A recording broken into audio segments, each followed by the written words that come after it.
This is what I heard. One day, the Buddha was traveling on the road between two cities, Brahmajāla and Nalanda, along with a group of about 500 monks. At the same time, a wanderer named Suppiya and his student, Brahmadatta, were also traveling on the same road.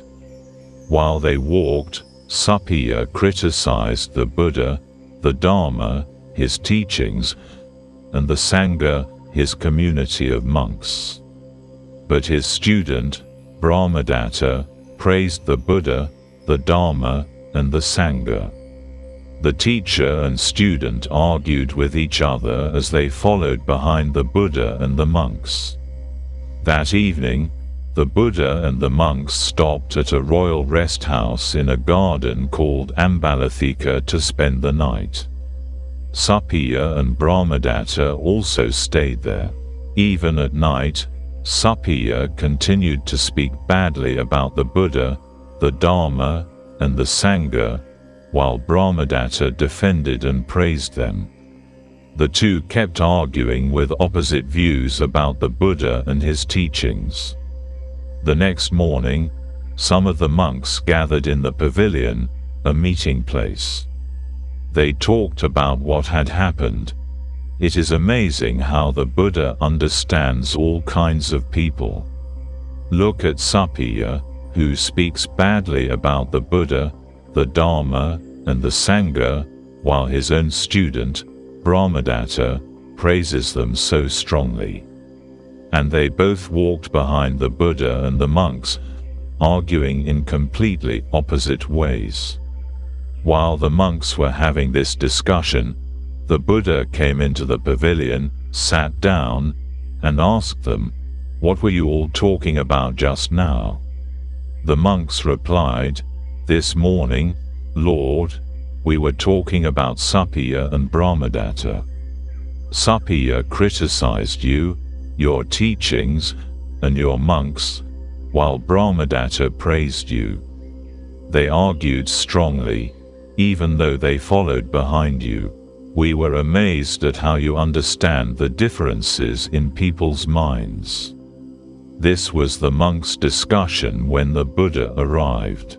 The Buddha said to the monks, "If someone criticizes me, the Dhamma, my teachings, or the Sangha, my community of monks, do not feel angry, upset, or hateful in your heart. Being angry or upset will only create problems for yourself. If you get angry when others speak badly about us, can you clearly understand whether what they say is true or false?" The monks replied, "No, Lord, we would not be able to." The Buddha continued, "If someone speaks badly about me, the Dhamma, or the Sangha, calmly examine their words. If they are saying something false, explain why it is not true. Say, this is not correct because of this or that reason. This is false. This is not found in us. But if someone praises me, the Dhamma, or the Sangha, do not become overly happy, excited, or proud. Feeling too much joy or pride will also create problems for yourself. Instead, when someone praises us, calmly acknowledge the truth. Say, this is correct because of this or that reason. This is true. This is found in us." The Buddha said to the monks, "When an ordinary person praises me, they usually talk about small and simple things, like my moral behavior. What are these minor moral virtues they talk about?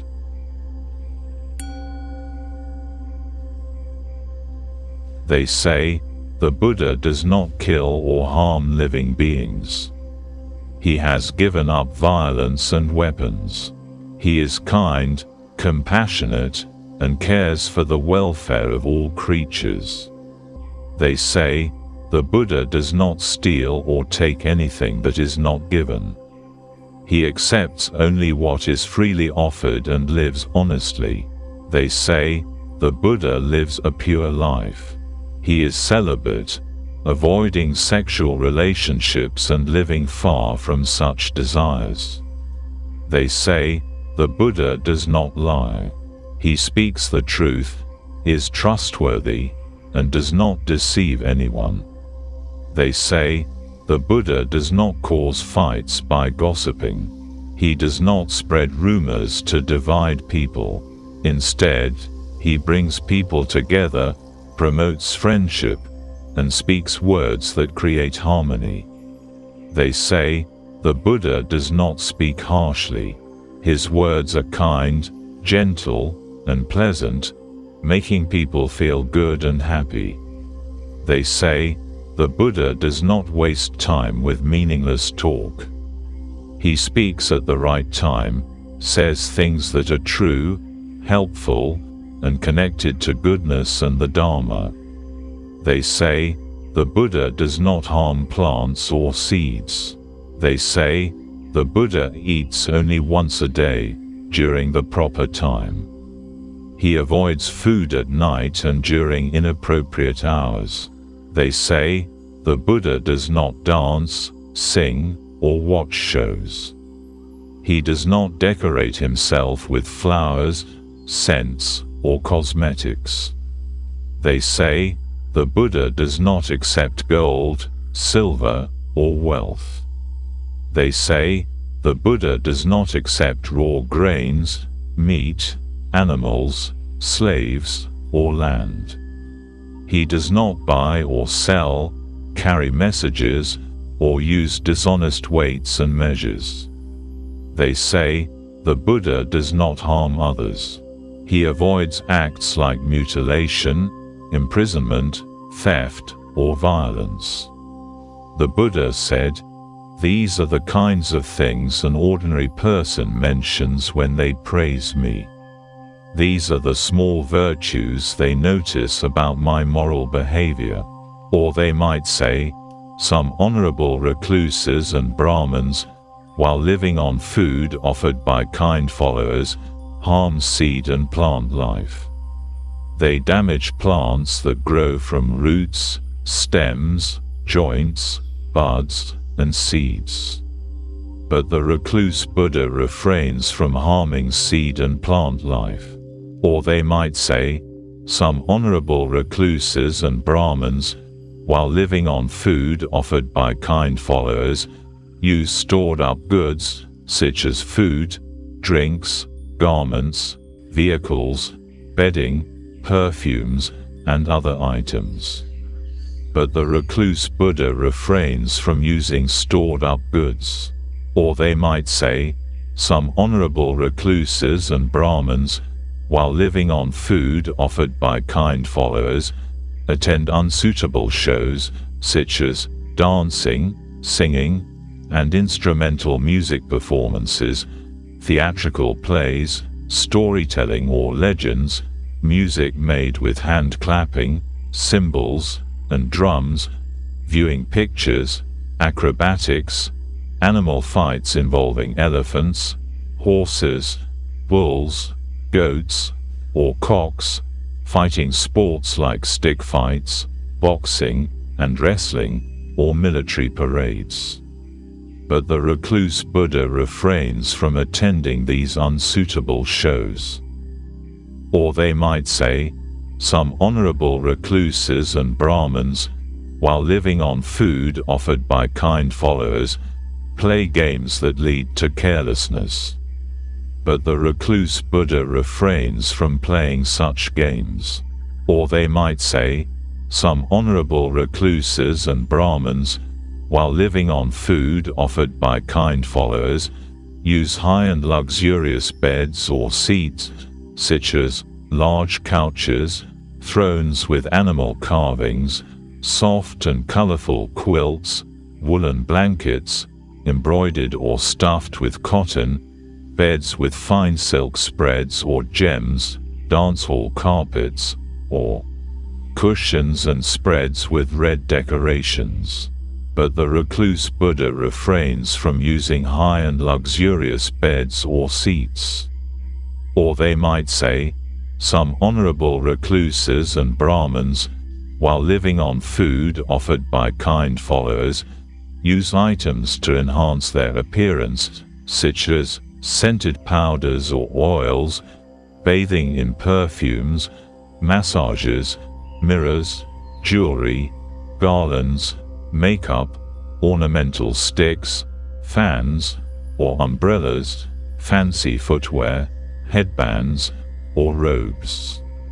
But the recluse Buddha refrains from using items for beautification or decoration.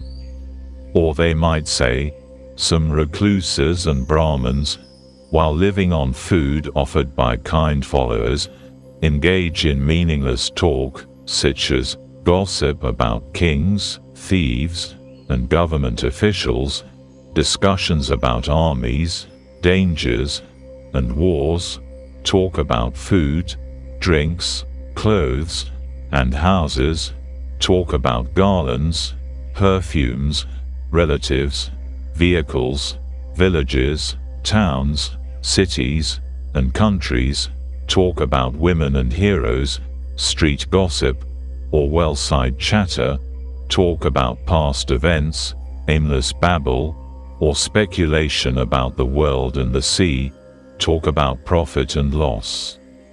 But the recluse Buddha refrains from such idle chatter. Or they might say, some recluses and Brahmins, while living on food offered by kind followers, argue with each other, saying things like, "You don't understand this teaching. I'm the one who understands it. How can you understand this teaching? You are practicing the wrong way. I'm practicing the right way. I'm consistent, and you're not. What you said first should have been said last, and what you said last should have been said first. Your teaching is flawed. I've defeated you. Save your teaching if you can." But the recluse Buddha refrains from such pointless arguments. Or they might say, some recluses and Brahmins, while living on food offered by kind followers, act as messengers, running errands for kings, officials, noble families, or householders. They might be told, "Go here, go there, bring this or take that."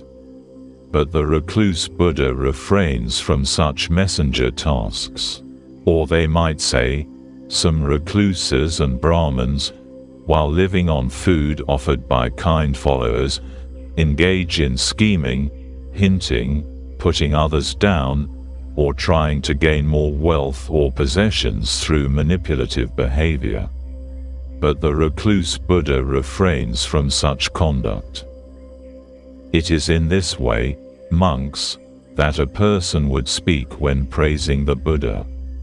Or they might say, some recluses and Brahmins, while living on food offered by kind followers, earn their living through improper means, engaging in lowly practices such as predicting long life, success, or misfortune based on the marks on a person's body, like their hands, feet, or limbs, divining outcomes using omens and signs, making predictions based on thunder, celestial events, or dreams, interpreting marks on people's bodies or on cloth gnawed by mice, performing fire offerings or using ladles to offer materials like rice powder, grains, ghee, or oil to deities, offering sacrifices from their mouths or using blood sacrifices, predicting outcomes based on the shape or length of fingertips,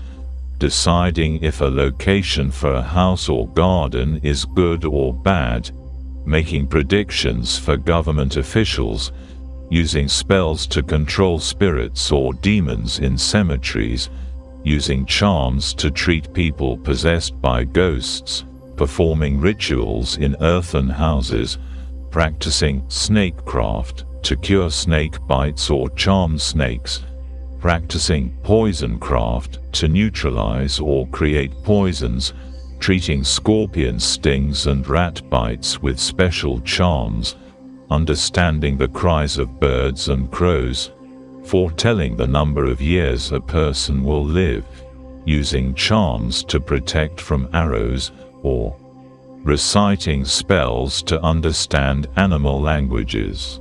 But the recluse Buddha refrains from earning a living through such improper and lowly practices. Or they might say, some recluses and Brahmins, while living on food offered by kind followers, earn their living through improper means by interpreting the color, shape, or features of various objects to predict fortune or misfortune for their owners. These objects include gems, clothes, staffs, swords, spears, arrows, bows, and other weapons, people such as women, men, boys, girls, slaves, and slave women, animals like elephants, horses, buffaloes, bulls, cows, goats, rams, birds, quails, lizards, rabbits, tortoises, and others. But the recluse Buddha refrains from such improper practices. Or they might say, some recluses and Brahmins, while living on food offered by kind followers, earn their living through improper means by engaging in lowly practices, such as making predictions about whether the king will march to war or not, whether our king will attack and the enemy will retreat, whether the enemy will attack and our king will retreat, whether our king will win and the enemy will lose, whether the enemy will win and our king will lose, or that one side will be victorious and the other defeated. But the recluse Buddha refrains from earning a living through such improper and lowly practices.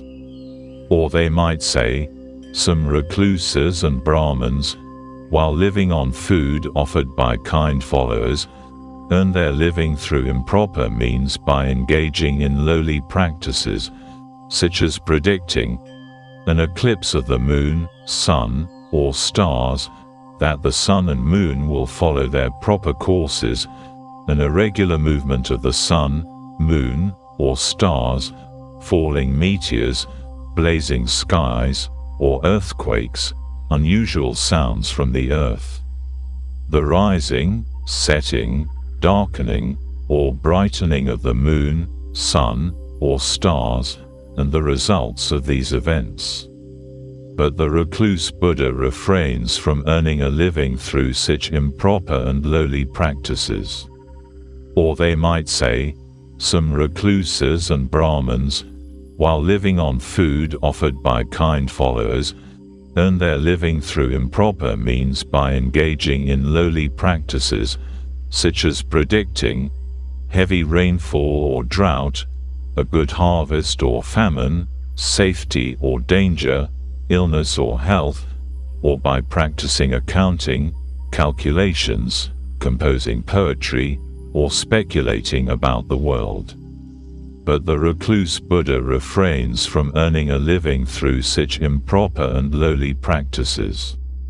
Or he might say, some recluses and Brahmins, while living on food offered by kind followers, earn their living through improper means by engaging in lowly practices such as selecting auspicious dates for marriages, whether for bringing a bride into a family or sending her out to another family, choosing auspicious dates for engagements and divorces, picking dates for gaining or spending money, reciting charms to bring good or bad luck, reviving the fetuses of women who have had miscarriages, using spells to silence someone, paralyze their jaws or hands, or cause deafness, seeking oracular answers using mirrors, young girls, or deities, worshipping the sun or Mahabrahma, producing flames from the mouth, or invoking the goddess of fortune. But the recluse Buddha refrains from earning a living through such improper and lowly practices. Or he might say, some recluses and Brahmins, while living on food offered by kind followers, earn their living through improper means by engaging in lowly practices such as promising offerings to deities in exchange for favors, fulfilling those promises, practicing demonology, reciting spells after entering earthen houses, inducing virility or impotence, preparing and consecrating building sites, performing ceremonial mouthwashings and baths, offering sacrificial fires, administering emetics, purgatives, expectorants, or remedies for phlegm, giving treatments through the ears or nose, applying ointments and counter-ointments, performing delicate surgeries on the eyes or ears, conducting general surgeries on the body,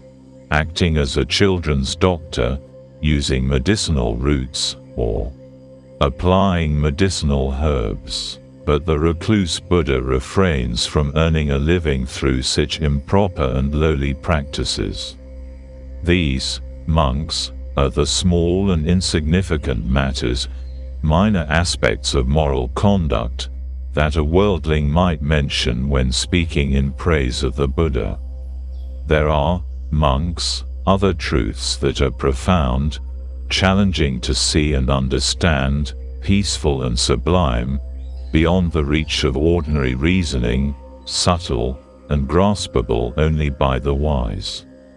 These truths, realized directly by the Buddha through his own insight, are what the Buddha teaches to others. Those who wish to praise the Buddha rightly and in accordance with reality should speak of these. What are these truths, monks? There are recluses and Brahmins who speculate about the past and hold fixed views about it. These individuals, based on 18 different grounds, propose various theories concerning the past. What leads them to such speculations? What forms the basis for their views? Monks, there are recluses and Brahmins who are eternalists, those who assert that the self and the world are eternal. They base this assertion on 4 different grounds. What are these grounds? How do they arrive at their conclusions? In the first instance, monks, a recluse or Brahmin, through ardent effort, focus, application, diligence, and proper reflection, achieves a deep state of mental concentration. With their mind purified, clear, and free from corruptions, they develop the ability to recall many past lives. They remember 1 life, 2 lives, 3 lives, 4 or 5 lives, 10, 20, 30, 40, or 50 lives, 100, 1,000, or 100,000 lives, many hundreds, thousands, or hundreds of thousands of lives. They recall details such as, at that time, I had this name, belonged to this family, appeared in this form. My food was like this, my experiences of pleasure and pain were like this, and my lifespan was such. Passing away from there, I was reborn elsewhere. There, too, I had this name, this family, this appearance, this kind of food, this kind of experience, and this lifespan. After passing away from there, I was reborn here. Thus, they recollect their numerous past lives in their various aspects and details. Based on this recollection, they proclaim, the self and the world are eternal, unchanging, and solid, like a mountain peak or a firm pillar. Though beings roam and wander through the cycle of existence, passing away and being reborn, the self and the world remain constant, just like eternity itself. Why do I say this? Because, through my focused effort and deep mental concentration, I can recall countless past lives in detail. For this reason, I know that the self and the world are eternal, unchanging, and solid, like a mountain peak or a firm pillar. This, monks, is the first case. In the second instance, how and on what basis do some recluses and Brahmins assert that the self and the world are eternal? In this instance, monks, a recluse or Brahmin, through ardent effort, focus, application, diligence, and proper reflection, achieves a profound state of mental concentration. With their mind thus concentrated, they recollect numerous past lives spanning vast periods of time, entire cycles of world contraction and expansion. They recall one cycle of world contraction and expansion, then 2, 3, 4, 5, or even 10 such cycles. They remember, at that time, I had this name, belonged to this clan, appeared in this form. My food was like this, my experiences of pleasure and pain were like this, and my lifespan was such. After passing away from there, I was reborn elsewhere. There too, I had this name, this clan, this appearance, this kind of food, these experiences, and this lifespan. Passing away from there, I was reborn here. Thus, they recollect countless past lives across these vast eons, detailing their characteristics and circumstances. Based on this knowledge, they declare, the self and the world are eternal, unchanging, and steadfast like a mountain peak or a firm pillar. Though beings wander through the cycle of existence, passing away and being reborn, the self and the world remain constant, unaltered, and eternal. Why is this? Because I have directly perceived, through deep concentration and recollection, the immense span of past lives and the continuity of existence. For this reason, I proclaim, the self and the world are eternal and immutable, just like eternity itself. This, monks, is the second case. In this instance, monks, a recluse or Brahmin, through intense effort, focus, diligence, and proper reflection, reaches such a profound state of mental concentration that their mind becomes deeply absorbed and purified.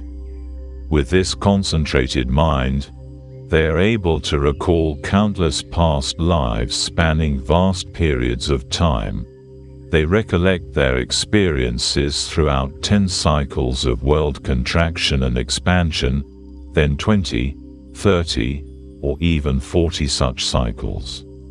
They remember in great detail, during that time, I was known by this name, belonged to this clan, and had this appearance. My food was like this, my experiences of pleasure and pain were like this, and my lifespan was such. After passing away from that life, I was reborn in another place. There, too, I had a name, a clan, an appearance, specific experiences, and a particular lifespan. After passing away from that place, I was reborn here. Through this direct recollection of past lives across these vast eons, they come to a conclusion and declare, the self and the world are eternal, unchanging, and steadfast, like a mountain peak or an unshakable pillar. Although beings wander through existence, passing away and being reborn repeatedly, the self and the world remain constant and eternal. Why do I say this? Because I have personally perceived, through this profound concentration and detailed recollection, the continuity of past lives and the unchanging nature of existence. This is why I assert that the self and the world are eternal and immutable. This, monks, is the third reason. In this fourth case, monks, there are some recluses and Brahmins who are rationalists and investigators. They reason through their thoughts and analyses and arrive at a conclusion. After carefully reflecting and following their own line of thinking, they assert, the self and the world are eternal, unchanging, steadfast like a mountain peak, and firm like a pillar. Even though beings move through the cycle of existence, passing away and being reborn, the self and the world remain the same, just as eternity itself remains unchanged. This, monks, is the fourth case. It is on these four grounds, monks, that those recluses and Brahmins who are eternalists proclaim the self and the world to be eternal. Any recluse or Brahmin who holds this view does so based on one or more of these four reasons. There are no other grounds for such a view outside of these. The Buddha, monks, understands these things fully. He knows that these assumptions, though held with conviction, lead to certain future destinations and conditions in the world beyond. He also understands what transcends these views, and even in his understanding of these higher truths, he does not misapprehend them. Since he is free from misapprehension, the Buddha has realized the state of perfect peace. Having understood the true nature of feelings, their origin, their cessation, and the unsatisfactory nature of clinging to them, the Buddha is emancipated through non-clinging. These are the deep and profound dharmas, monks, which are difficult to see and understand, peaceful, sublime, and beyond the realm of reasoning. They are subtle and comprehensible only to the wise. The Buddha, having realized them through direct knowledge, teaches them to others. It is concerning these dharmas that those who would truly praise the Buddha, in accordance with reality, would speak. Monks, there are recluses and Brahmins who hold a belief in eternalism for some things, and non-eternalism for others. They proclaim that the self and the world are partly eternal and partly non-eternal, and they base this view on four grounds. And owing to what, with reference to what, do these recluses and Brahmins hold these views? There comes a time, monks, after a long period, when this world contracts, disintegrates. During the contraction, most beings are reborn in the Abhisara Brahma world. In that realm, they dwell with mind-made bodies, feeding on rapture, self-luminous, and able to move through the air, dwelling in glory. They continue in this blissful state for an extremely long period of time. But after this long period, monks, the world eventually begins to expand again. As the world expands, an empty palace of Brahma appears. Then, due to the exhaustion of his lifespan or merit, a being passes away from the Abhisara plane and re-arises in this empty palace of Brahma. There, he dwells in the same way as the previous beings, mind-made, feeding on rapture, self-luminous, moving through the air, and living in glory. And he continues in this state for an incredibly long time. After dwelling alone in the Brahma palace for so long, the being who re-arose first begins to feel dissatisfaction and agitation. He yearns, saying, "Oh, if only other beings would come to this place." At that moment, due to the exhaustion of their life spans or merits, other beings pass away from the Abhisara realm and re-arise in the Brahma palace, now in the company of the first being. These beings dwell in the same mind-made state, feeding on rapture, self-luminous, moving through the air, and abiding in glory, continuing in this way for a long time. Then the being who was the first to arrive in the Brahma palace reflects and thinks, "I am Brahma, the great Brahma, the vanquisher, the unvanquished, the universal seer, the wielder of power, the Lord, the maker and creator, the supreme being, the ordainer, the Almighty, the Father of all that are and are to be.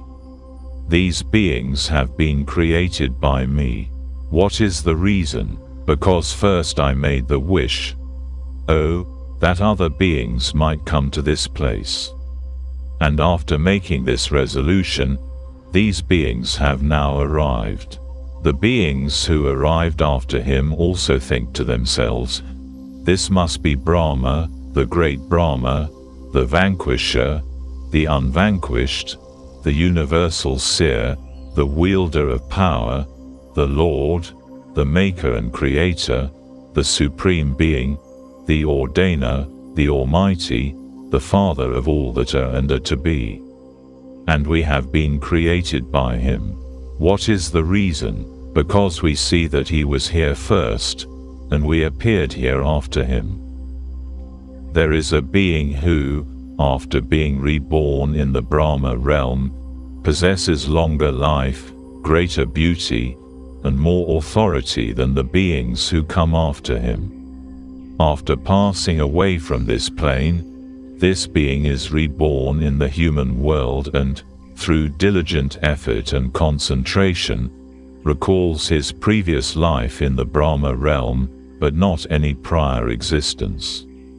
He then concludes, "We were created by Brahma, the great Brahma, the eternal creator, who is stable, unchanging, and eternal, like the mountain peak.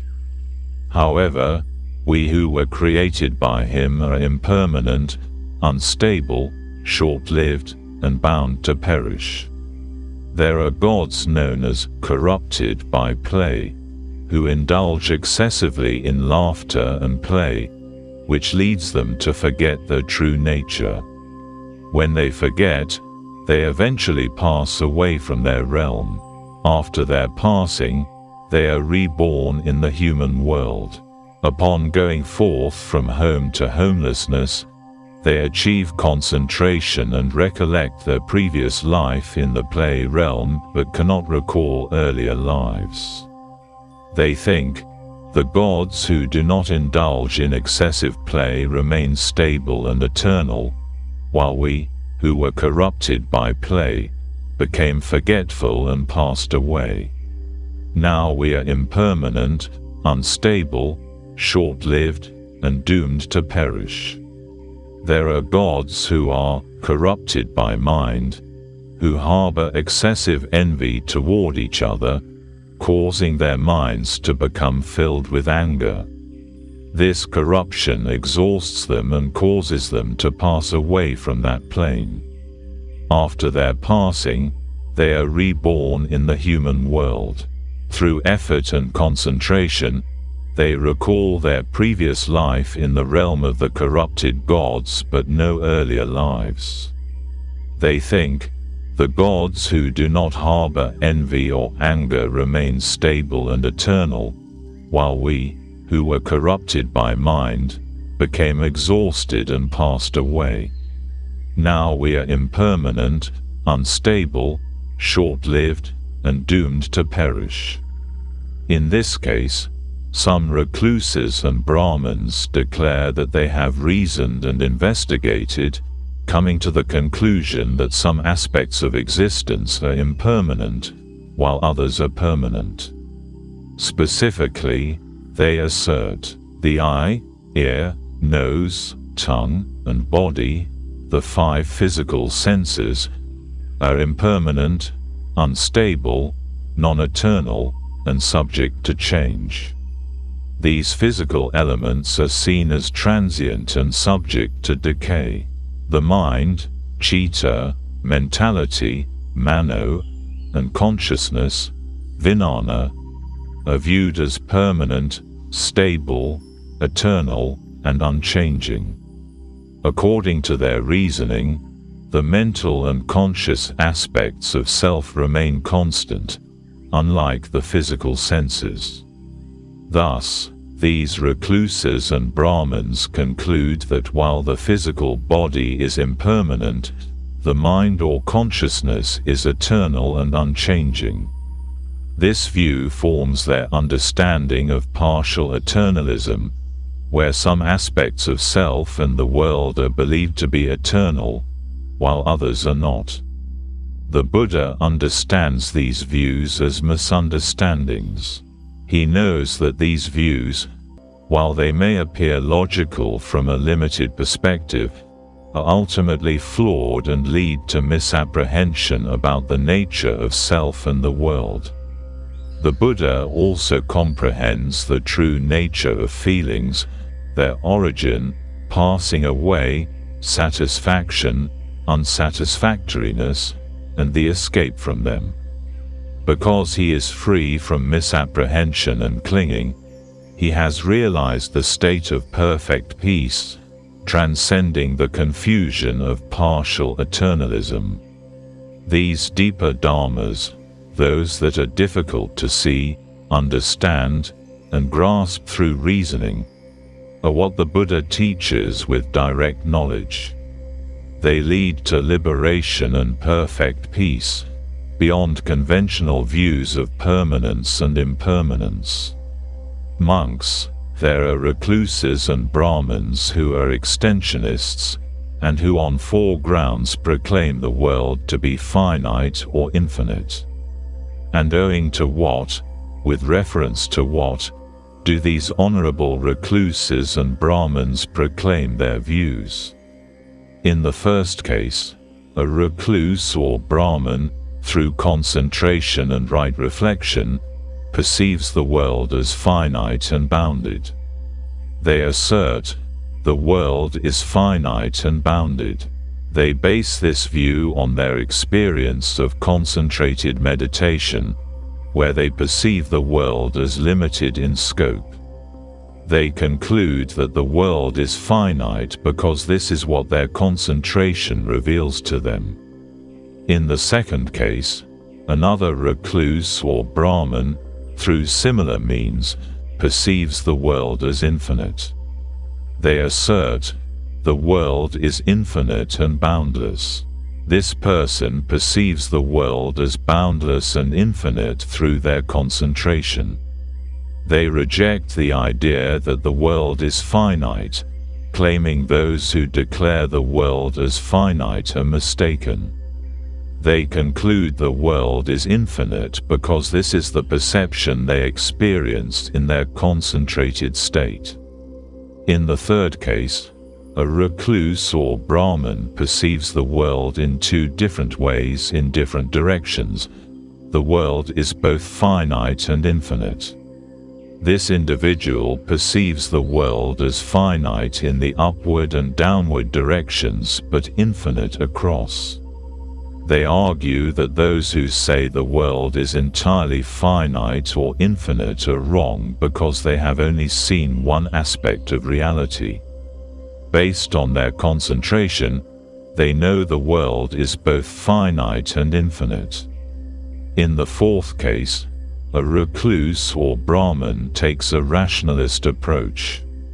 They declare, the world is neither finite nor infinite. Using their reasoning, they deduce that neither view is correct. They argue that those who claim the world is finite or infinite, or even both, are all mistaken. The world is beyond both limitations, and they believe this based on their logical investigation. The Buddha, having realized the nature of the world through direct knowledge, understands the different views held by others.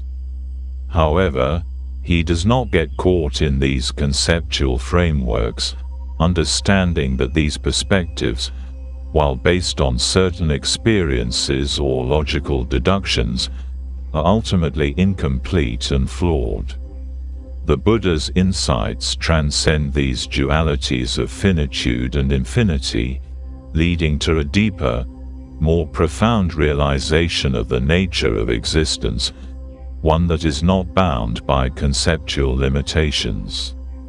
The Buddha's teachings are rooted in direct knowledge, which transcends the views of extensionism and leads to the path of liberation. Monks, there are recluses and Brahmins who are endless equivocators. When questioned about this or that point, on 4 grounds they resort to evasive statements and to endless equivocation. And owing to what, with reference to what, do these honorable recluses and Brahmins do so? In the first case, a recluse or Brahmin lacks clear understanding of what is wholesome and unwholesome. Fearing that any declaration they make might be incorrect, they avoid giving a definitive answer. They believe that declaring something as wholesome or unwholesome without understanding could lead to false statements, which would cause distress and hinder their progress.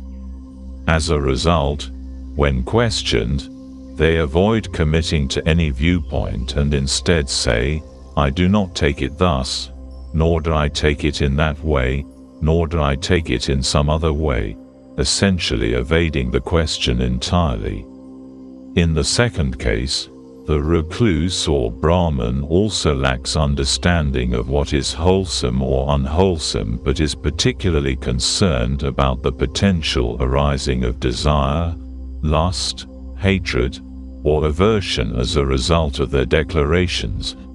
They fear that making such declarations could lead to clinging, which would bring suffering and obstruct their progress. In response to questions, they resort to the same evasive statements as the first case, avoiding taking a stance on the matter in order to prevent the arising of emotional disturbances.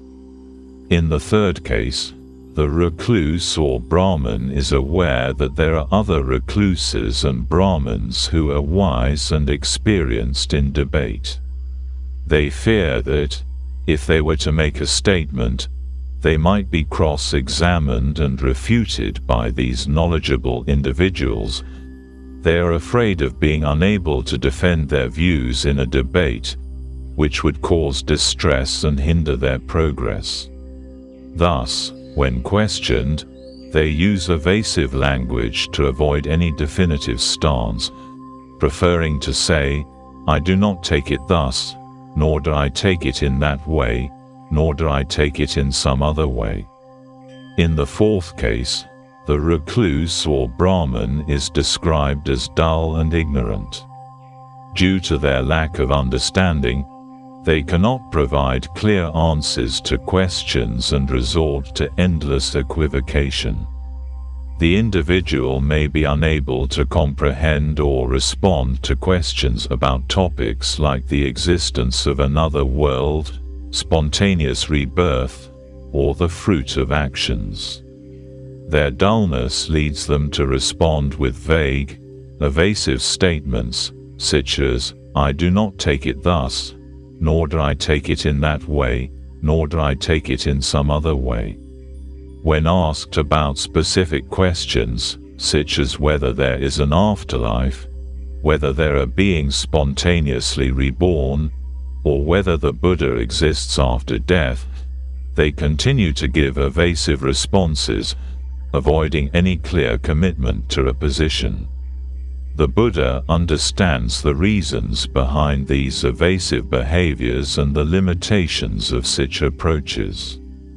He recognizes that these individuals are often caught in confusion, fear, or lack of understanding, and as a result, they avoid making clear statements. However, the Buddha teaches that true wisdom transcends equivocation and is based on direct understanding of reality. Monks, there are recluses and Brahmins who believe in the concept of fortuitous origination, the idea that both the self and the world originate without any prior cause or explanation. These individuals assert that everything comes into existence in a random or accidental manner. Two main reasons why these recluses and Brahmins hold such views. In the first case, some certain gods called non-percipient beings. These beings are said to lose their perception upon dying, and their existence ends when perception ceases. When one of these beings is reborn into the human world, it undergoes a transformative experience. The being recollects that, prior to their rebirth, they had no existence or awareness. They were not present, but now, in the present life, they are. This sudden emergence of existence leads them to conclude that both the self and the world originate fortuitously or accidentally. Based on this recollection, they assert, the self and the world originate fortuitously. What is the reason? Because previously I did not exist, but now I am. Not having been, I sprang into being. This view is grounded in the personal experience of the individual, who perceives their own existence as emerging out of nothingness, without any clear prior cause. In the second case, some recluses or Brahmins come to this belief through rational investigation. These individuals, using their intellect and logical reasoning, conclude that the self and the world must have originated randomly, without any definitive cause or reason. These rationalists develop their view based on their own reflections and investigations. They may arrive at the conclusion that everything, including the self and the world, is the result of fortuitous or accidental origination. Such individuals assert, the self and the world originate fortuitously, based purely on their rational deductions and reasoning. The Buddha identifies that these two types of fortuitous originationists, those influenced by personal experience and those guided by intellectual reasoning, both assert that the self and the world arise without cause. However, the Buddha points out that these views are based on limited perspectives, and he emphasizes the importance of understanding reality as it truly is, rather than relying on speculations or assumptions. The Buddha himself has a deeper understanding of the nature of existence. He sees that the views held by these individuals are misapprehensions that lead to incorrect conclusions about the world. The Buddha also recognizes the limitations of these views and transcends them, having attained a direct, unshakable understanding of the true nature of existence. This understanding enables the Buddha to achieve perfect peace, free from attachment and misunderstanding.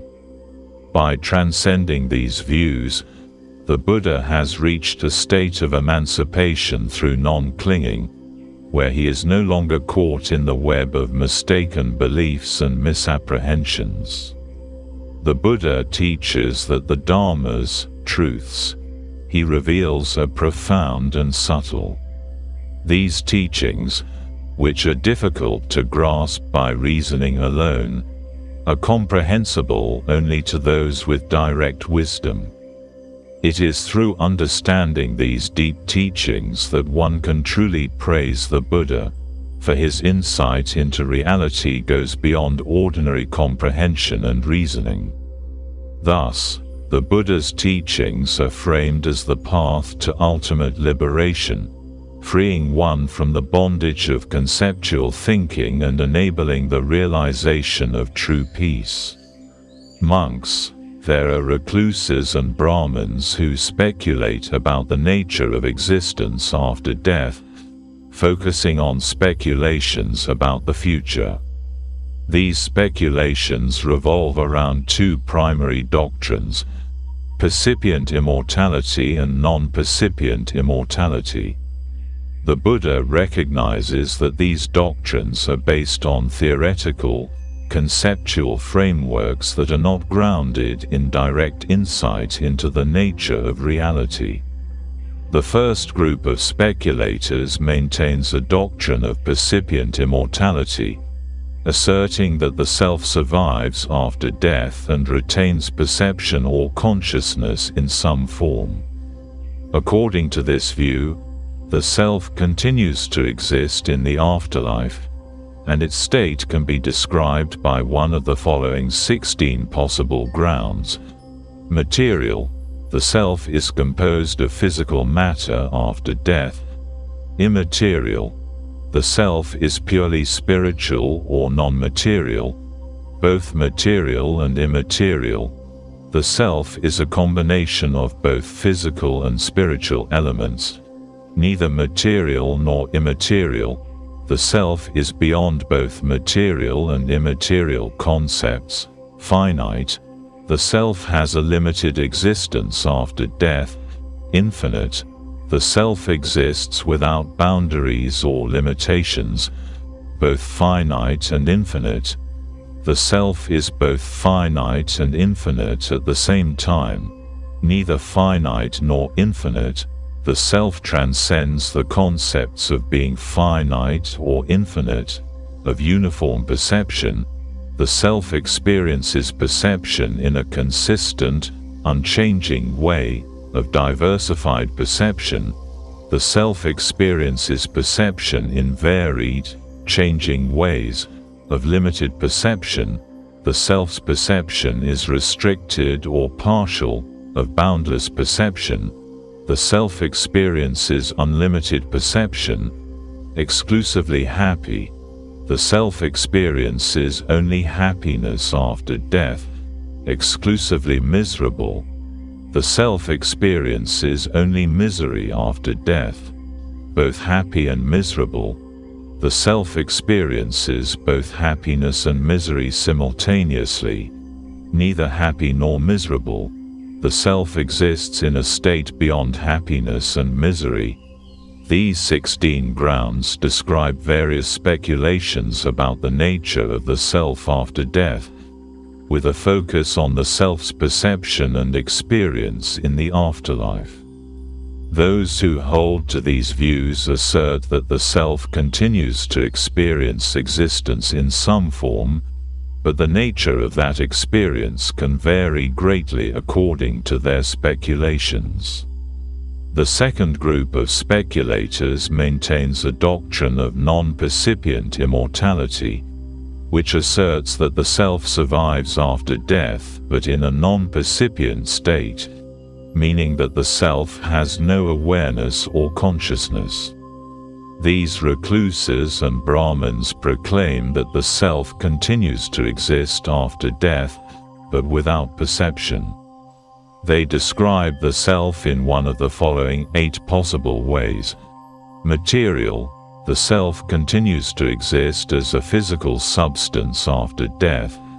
Immaterial. The self exists purely as a spiritual or non-material entity, both material and immaterial. The self consists of both material and immaterial elements, neither material nor immaterial. The self transcends both material and immaterial categories. Finite. The self exists within fixed boundaries after death. Infinite. The self is boundless after death. both finite and infinite. The self exists as both finite and infinite simultaneously, neither finite nor infinite. The self transcends the concepts of being finite or infinite. This doctrine is characterized by a view that, after death, the self persists in a form but lacks perception or awareness. The self continues to exist in some way, but it does not experience the world or itself with any form of consciousness. The Buddha recognizes these speculative doctrines about the nature of the self after death. He emphasizes that these views, whether about percipient immortality or non-percipient immortality, are based on theoretical and conceptual assumptions rather than on direct insight into the nature of existence. The Buddha understands these views and knows their limitations. He also understands that clinging to such speculative views leads to misunderstanding and can bind individuals in the cycle of suffering. In contrast to these speculative doctrines, the Buddha's wisdom transcends these conceptual ideas. He realizes the true nature of existence through direct knowledge and insight, which leads to emancipation and freedom from suffering. Unlike those who speculate about the future or the afterlife, the Buddha teaches that true wisdom arises from understanding the impermanent, unsatisfactory, and non-self nature of all phenomena. This insight into the nature of reality allows one to transcend speculative views about the future and the afterlife and to attain liberation through non-clinging. The Buddha does not engage in the speculative theories about life after death or the nature of immortality. Instead, he offers a path of liberation based on insight into the present moment and the nature of suffering, leading to the end of speculation and the attainment of true peace. Monks, there are recluses and Brahmins who maintain a doctrine that the self survives after death, but it is neither percipient, able to perceive or experience, nor non-percipient, lacking perception but still existing. These individuals assert that the self continues to exist after death in a state that is neither aware nor unaware, neither perceiving nor not perceiving. This doctrine is articulated based on 8 grounds, and the views espoused are quite varied, similar to the previous doctrines, but they emphasize the neutrality of the self after death. These grounds are: material, the self exists in a physical, material form after death. Immaterial, the self is in a non-material, spiritual form after death. Both material and immaterial, the self exists as a combination of both material and immaterial elements. Neither material nor immaterial, the self exists beyond the categories of material and immaterial. Finite, the self continues to exist after death with boundaries, in a limited form. Infinite, the self exists without limitations or boundaries after death. Both finite and infinite, the self exists as both finite and infinite at the same time. Neither finite nor infinite, the self transcends both finite and infinite states. These views, like those concerning percipient immortality and non-percipient immortality, are speculative and are rooted in abstract thinking about the nature of existence after death. The central claim is that the self continues beyond death, but without either perception or the absence of perception. The Buddha acknowledges that these speculative doctrines exist, but he emphasizes that they are based on conceptual frameworks that do not lead to real understanding. Like all previous speculations, these views are not based on direct insight into the true nature of existence. The Buddha's unique insight transcends these speculations and reaches the direct knowledge of the nature of impermanence, suffering, and non-self. The Buddha does not engage with speculative doctrines, whether about the nature of the self after death or the detailed conceptual possibilities. Instead, he emphasizes the importance of understanding the present moment, the nature of suffering, and the path of liberation. By doing so, one can attain enlightenment, freeing oneself from the cycle of suffering and the entanglement in speculative views. Ultimately, the Buddha teaches that these speculations about immortality are not useful for liberation.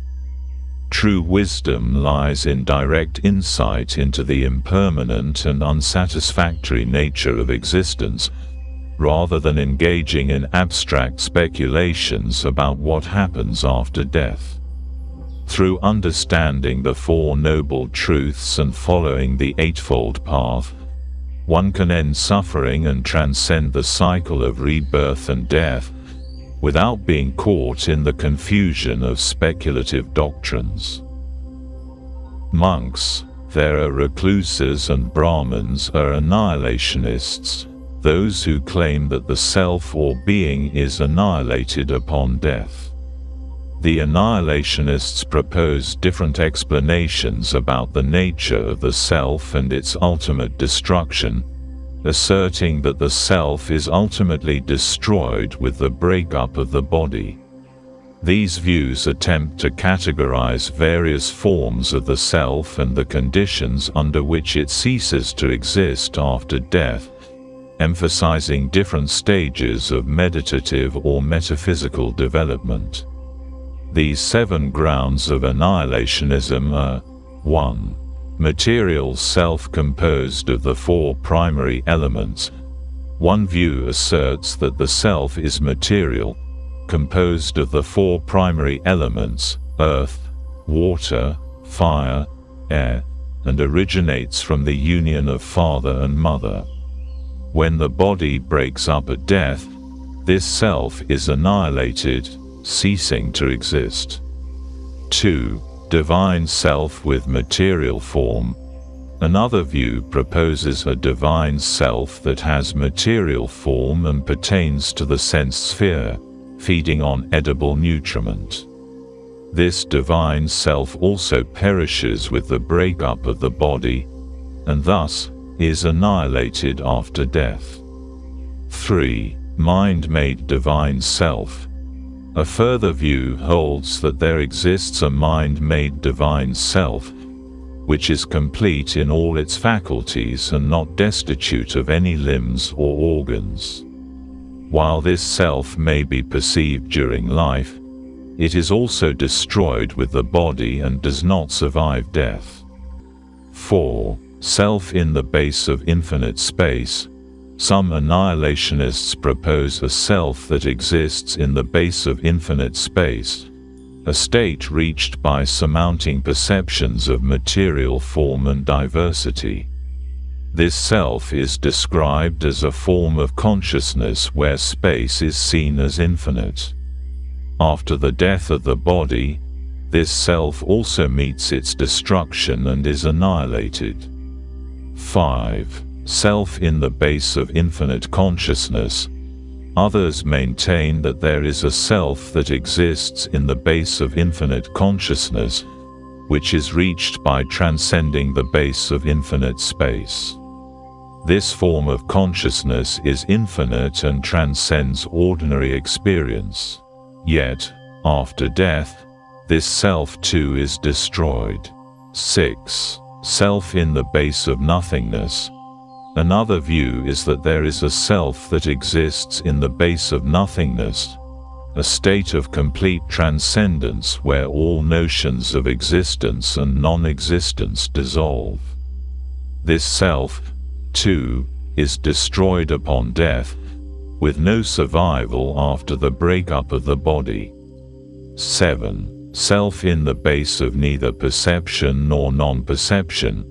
The final variation proposed is a self belonging to the base of neither perception nor non-perception. This state is reached by overcoming the base of nothingness, and it is described as a peaceful, sublime state. Even in this most refined meditative state, the self is ultimately annihilated with the death of the body. The Buddha acknowledges that there are various speculative views about the nature of the self and its annihilation after death. However, he understands that all of these views, while differing in their descriptions of the self, share a common assumption that there is an immutable self that persists in some form but is eventually destroyed upon the breakup of the body. The Buddha rejects these annihilationist views because they still uphold the notion of a self, whether material, divine, or transcendental, that exists as a permanent entity until it is destroyed. This eternal self is at odds with the Buddha's teaching of anatta, non-self, which asserts that there is no permanent, unchanging self or soul. For the Buddha, all beings are subject to impermanence, anicca, and the notion of a permanent self, whether it is conceived as existing after death or being annihilated, is a misapprehension. The Buddha teaches that the key to liberation is the realization of the non-self and the understanding of the impermanent and interdependent nature of all phenomena. Buddha emphasizes that these speculations about the self, whether asserting its eternal survival or its annihilation, are ultimately misguided. True liberation lies not in speculating about the self's fate, but in understanding the nature of suffering, dukkha, its cause, and the path to its cessation. The Buddha calls practitioners to focus on the direct experience and realization of impermanence, rather than being distracted by theoretical views on the self and its fate after death. Monks, some recluses and Brahmins hold doctrines about nirvana, particularly the views held by some recluses and Brahmins regarding the attainment of nirvana in the present moment, or here and now. The passage outlines 5 primary views on how nirvana can be realized in the present life, and how these views relate to certain meditative states, jhanas, that may be associated with a self or being in the process of attaining nirvana. These 5 grounds for nirvana here and now are: 1. Nirvana through sense pleasures. Some assert that nirvana can be attained when the self, furnished with the 5 strands of sense pleasures, indulges in them. According to this view, enjoyment of sense pleasures leads directly to the experience of supreme nirvana. However, the Buddha would not agree with this view, as it contradicts the teachings on impermanence and the unsatisfactory nature of sense pleasures. 2. Nirvana through the first jhana. A second view asserts that nirvana is attained when a person, secluded from sense pleasures and unwholesome states, enters the first jhana, a meditative state marked by initial and sustained thought, rapture, and happiness born of seclusion. While this state is a higher form of concentration, the Buddha distinguishes that this jhana alone does not represent the attainment of nirvana. 3. Nirvana through the second jhana. A third view proposes that nirvana is attained when a person enters the second jhana, characterized by internal confidence, unification of mind, and the absence of initial and sustained thought. This jhana is free of the coarse mental states present in the first jhana, and yet the Buddha sees it as insufficient for nirvana, as it still contains some forms of mental exhilaration. 4. Nirvana through the third jhana.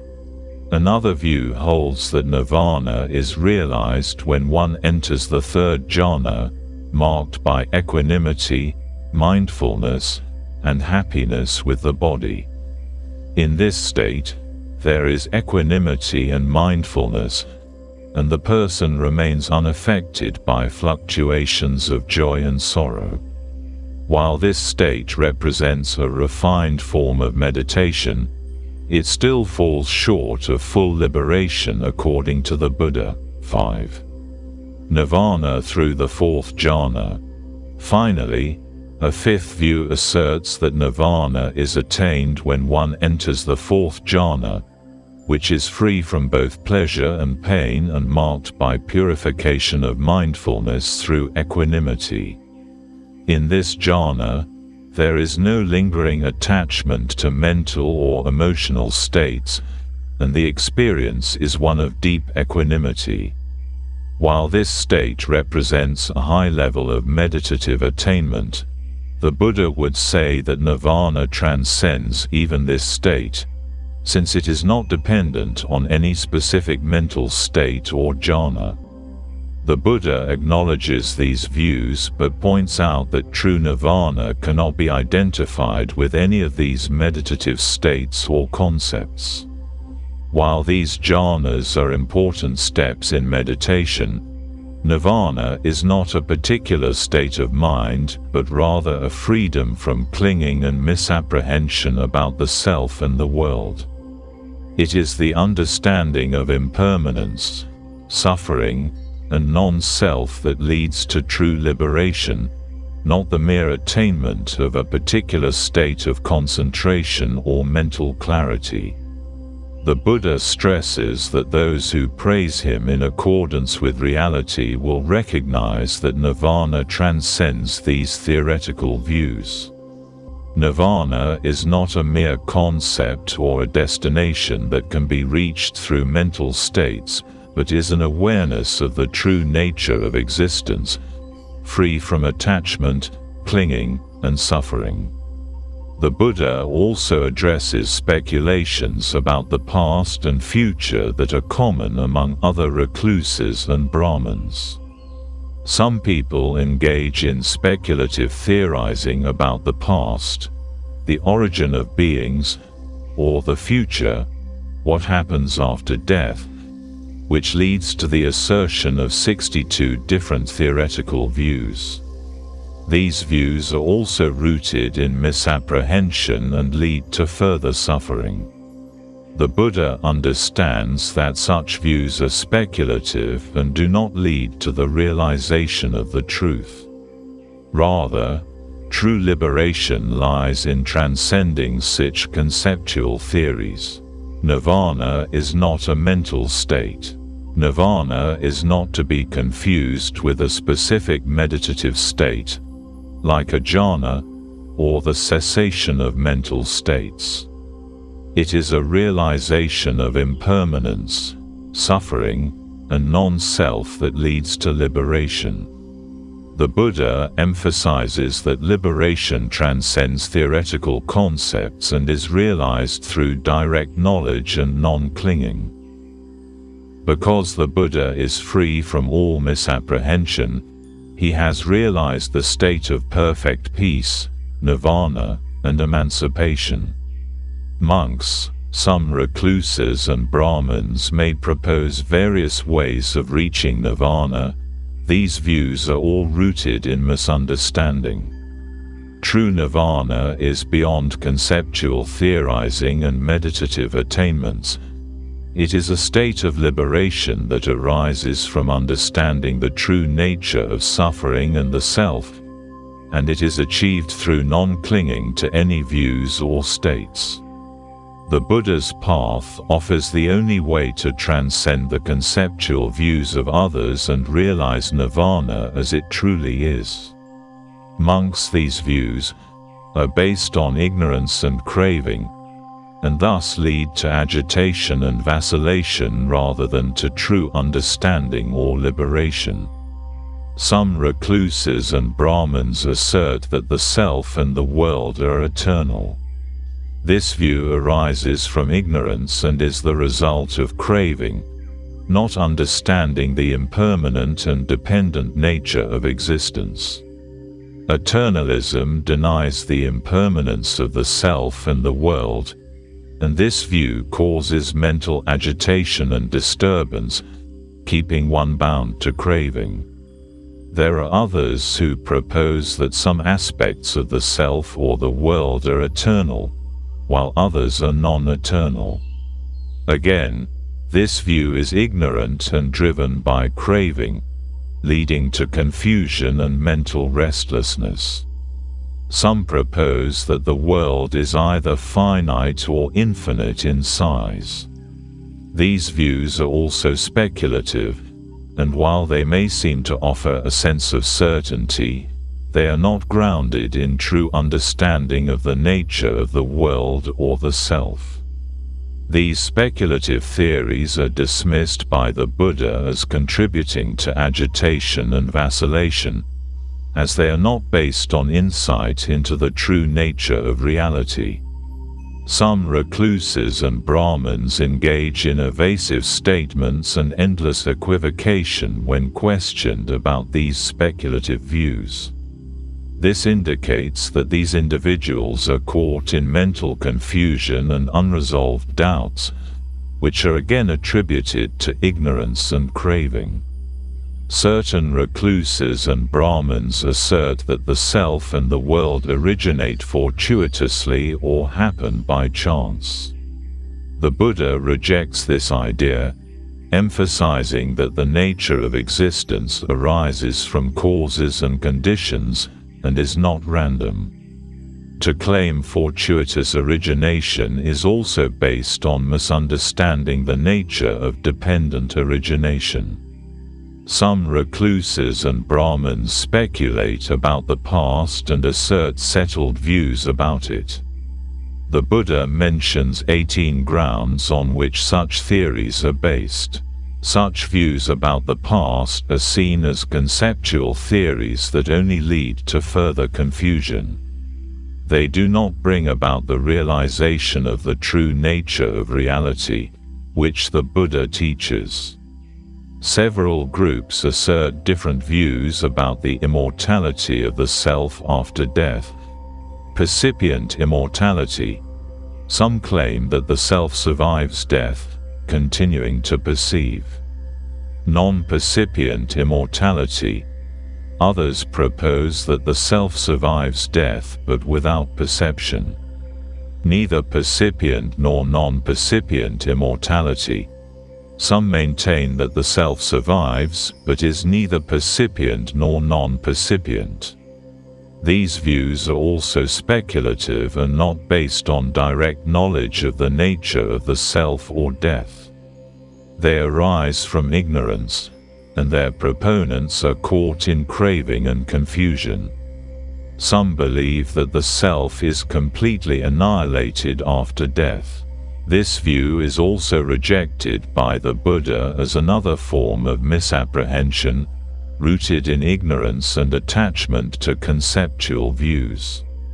There are those who assert that supreme nirvana can be realized here and now. The Buddha acknowledges that the attainment of nirvana is possible in the present life, but he cautions that many views of nirvana proposed by others are speculative and not aligned with the true understanding of liberation. Some recluses and Brahmins engage in speculation about the future, offering 44 different theories about what lies ahead. These speculative theories, the Buddha asserts, arise from ignorance and do not contribute to true insight or liberation. Some theorize about both the past and the future together, asserting 62 different conceptual theorems. These views, like the others, are based on speculation and misapprehension. They are not grounded in the Buddha's path of direct insight and realization of truth. The Buddha knows that all these views, whether about the eternal or non-eternal, the origination of the world, immortality, or nirvana, arise from the feeling of ignorance. Those who hold them are immersed in craving, which clouds their understanding. They do not know or see things as they truly are.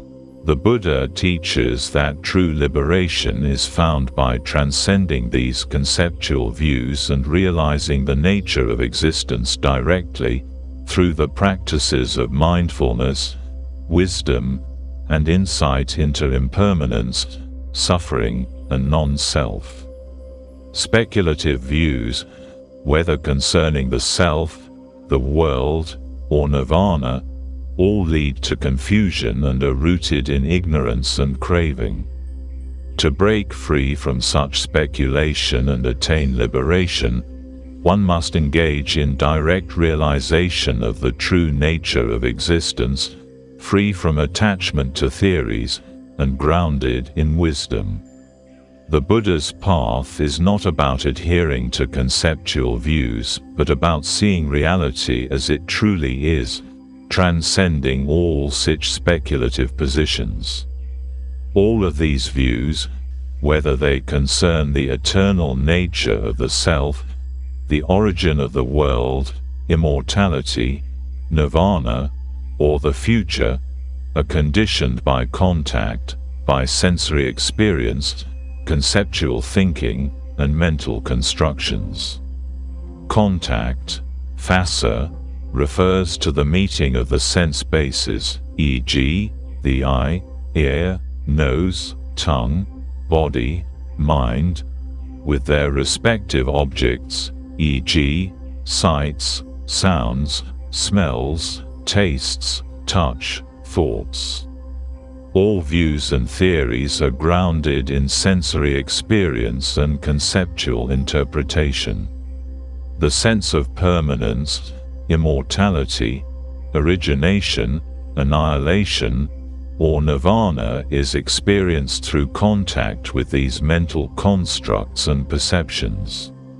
Thus, the Buddha is saying that an experience or understanding based on these views is impossible without contact. It cannot be purely abstract or beyond sense experience. It is impossible to experience or understand these views without sensory contact and conceptual engagement. Whether it's the eternal nature of the self, immortality, origination, nirvana, or conceptual theorems about the past and future, all these views are rooted in experience and interpretation. The Buddha's approach is to emphasize the dependence on sensory experience and mental construction when formulating and holding these views. Without sensory experience, contact, these views remain abstract, disconnected from lived experience, and hence empty of real meaning. All views are conditioned by contact, and limited by conceptual thinking and sensory perception. This is why Buddha advocates moving beyond conceptual views to direct experience and insight into impermanence, suffering, and non-self. The practice of mindfulness and morality helps individuals move beyond sensory contact and conceptual thinking to directly experience the nature of reality beyond concepts, allowing for liberation from craving, ignorance, and attachment. Nirvana, the ultimate goal of liberation, not as an abstract, conceptual theory but as an experience that transcends conceptual views and sensory contact. Nirvana is realized when one abandons craving, ignorance, and attachment and directly experiences the freedom from conditioned experience, e.g., no longer being bound by sensory contact, conceptual thinking, or clinging to views. All views and theories about eternality, immortality, origination, etc. are formed through contact, the way the mind engages with sense objects, thoughts, and mental constructions. This is why the Buddha's approach to liberation involves understanding things as they truly are by moving beyond sensory contact and conceptual views. Monks understand the origin and passing away of the six senses, the eyes, ears, nose, tongue, body, and mind. By understanding the satisfaction, unsatisfactoriness, and the way to escape these senses, one can transcend all views that bind people in ignorance. Those who are speculators about the past, future, or both, and who cling to settled views, are trapped in the net of views. This is a metaphor for the conceptual webs that individuals create, which prevent them from seeing things as they truly are. The net, with its 62 divisions, signifies the different views people hold that bind them to the cycle of samsara. A fisherman with a fine meshed net. Just as the creatures in the pool are trapped by the net, the recluses and Brahmins are trapped by their conceptual views. These views restrict true freedom, and people remain stuck in them unless they break free through wisdom. The Buddha's body is no longer bound to existence in the same way as others' bodies.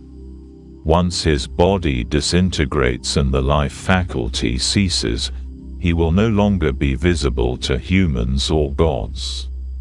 The Buddha is free from samsara and that his teachings transcend the limitations of physical existence.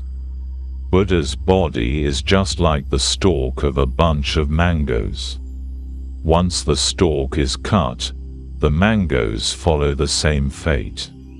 Similarly, when the Buddha's body is no longer tied to life, the cessation of his physical form marks his liberation from samsara. When this was said, the Venerable Sir Ananda said to the Buddha, "It is wonderful, Venerable Sir, it is great. What is the name title, Venerable Sir, of this exposition of the Dhamma?" Buddha replied, "Ananda, you can remember this, it is the net of the good, the net of the Dhamma, or the Brahma's trap," highlighting the completeness and comprehensiveness of his teachings, which can trap or liberate depending on one's perspective. Thus spoke the Buddha. The monks delighted in the speech of the Buddha, and while this exposition was being spoken, the 10,000-fold world system shook.